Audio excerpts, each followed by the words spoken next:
Hey everybody, yes, it's me.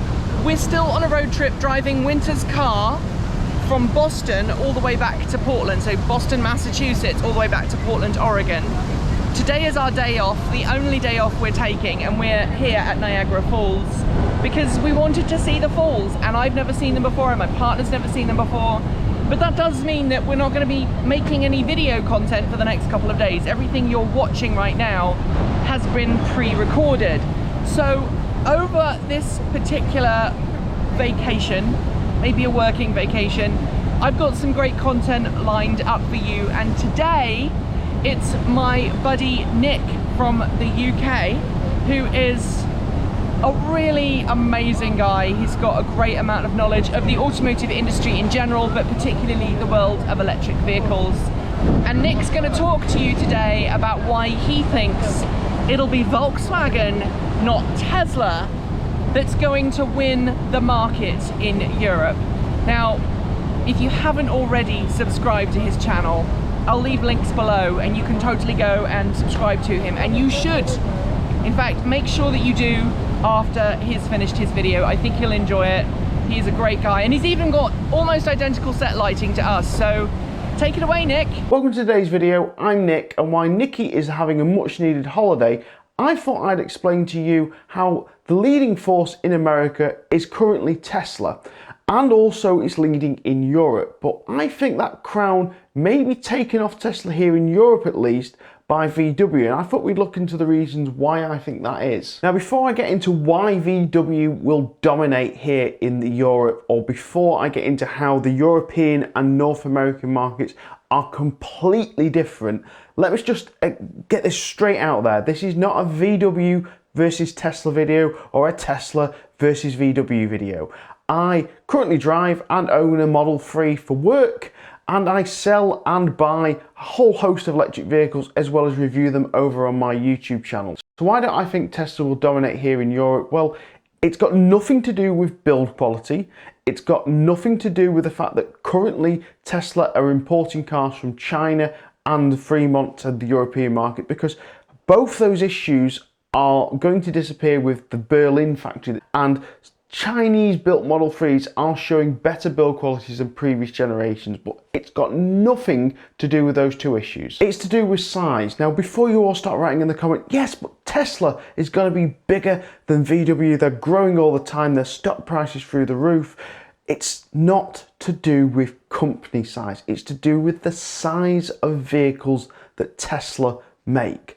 The Model X, the Model S are huge vehicles, and us Europeans don't like big vehicles, not like you US buyers. Now, for my European viewers, Americans like big vehicles, they like trucks, they like, well, we call them pickups over here in Europe, but they like larger vehicles. And you Americans don't understand that our European market, we like smaller vehicles.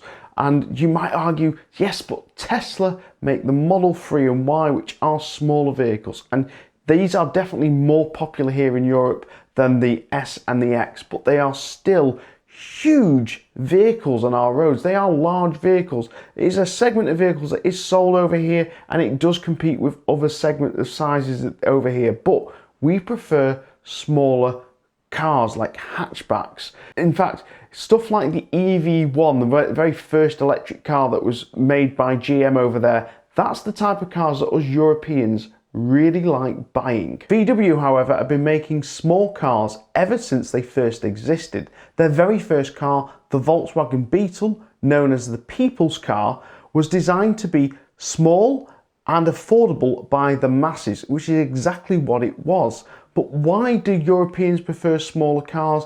Well, one reason is they're cheaper, but the other reason is they are designed around our road networks. Now, unlike North America, where a lot of your road networks are fairly new and still being built and developed, and town cities being extended, a lot of our infrastructure, a lot of our roads, they're narrower, they're smaller, and we can't widen them because there's buildings there, and we can't knock these buildings down because some of them are historical and they're listed, but mainly because some people live in there. The offices are still completely functional. You don't knock down, you know, an unbroken building, and our European small hatchback cars fit down these roads perfectly.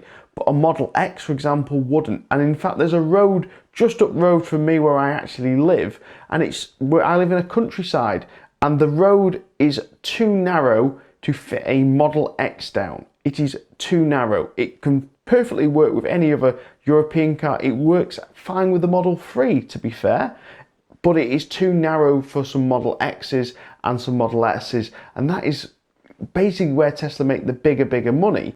Now, the Volkswagen ID.3, their first affordable electric car was the ID.3, which wasn't sold in the States because you don't like the small cars the same as us Europeans. Now, what if Tesla start making a small car? Well, Elon has hinted that he would like to make a smaller car than the Model 3.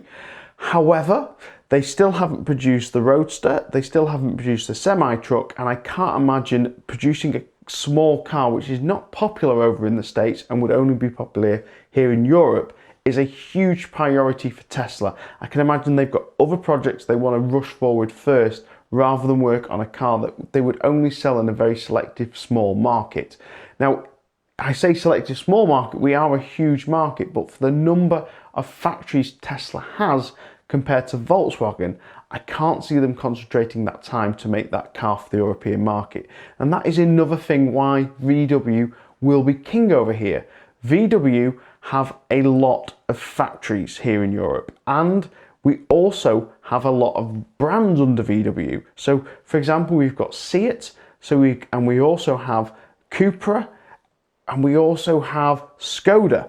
So these are brands of Volkswagen that will all produce versions of the ID.3 or the ID.4 in different sort of names, but all the same body, all the same structure. It means that Volkswagen can produce a hell a lot of these small hatchback sized cars we want. And to put it into perspective how small our cars go, the Seat Mai or the Volkswagen E-Up is really small, and I mean really small. If you ever get a chance, look up a picture of it and compare it to the size of the ID.4 or your Tesla Model 3, and you will see that our cars in Europe, we really do like to have them small. I hope I've really explained why I think VW will win over here in Europe, and you need to remember this is again not Tesla versus VW.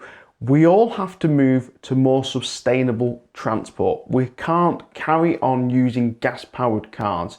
And to move over to more sustainable transport, we need more companies to make electric vehicles. And VW has the factories, they have the build power to do it over here in Europe. Tesla, with their one factory that they're building over here in Europe, and even if they do build another one over here, they're still not going to be able to compete with the size of factories that Volkswagen currently have. And also Volkswagen's understanding of the European market, the small car market. Check out some of our cars and have a look how small they really are. Don't forget to check out my YouTube channel over at EV Nick. Thank you very much, and I hope to maybe see you again. See you later. Goodbye.